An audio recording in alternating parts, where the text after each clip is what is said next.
மேல்மருவத்தூர் ஆதிபராசக்தியை வணங்கிட்டு ஊர் திரும்பும் போது நிகழ்ந்த கோர விபத்து.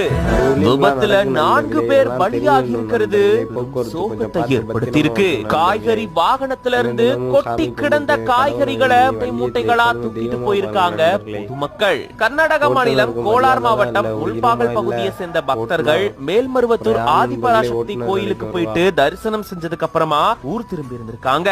அப்போ இவங்களுடைய வாகனம் ராணிப்பேட்டை மாவட்டம் சென்னை பெங்களூரு தேசிய நெடுஞ்சாலையில சிப்காட் அடுத்த எம்ராய்டு நகர் பகுதியில வந்துட்டு இருக்கும் போது முன்னாடி போயிட்டு இருந்த டிப்பர் லாரியை முந்தி செல்லும் போது எதிரில வந்த காய்கறி லாரி மேல மோதி விபத்துக்குள்ளாகி இருந்திருக்கு. இதுல சம்பவ இடத்திலேயே 4 பேர் பலியானதா கூறப்படுது. மேலும் 35க்கும் மேற்பட்டோர் படுகாயம் அடைஞ்சு வாலாஜாபேட்டை அரசு தலைமை மருத்துவமனையில சிகிச்சை எடுத்துட்டு வராங்க.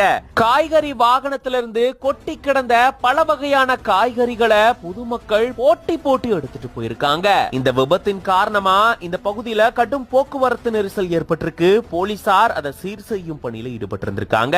இப்படி ஆதிபராசக்தியை வணங்கிட்டு ஊர் திரும்பும் போது நிகழ்ந்த கோர விபத்துல 4 பேர் உயிரிழந்த சம்பவம் பெரும் சோகத்தை ஏற்படுத்தி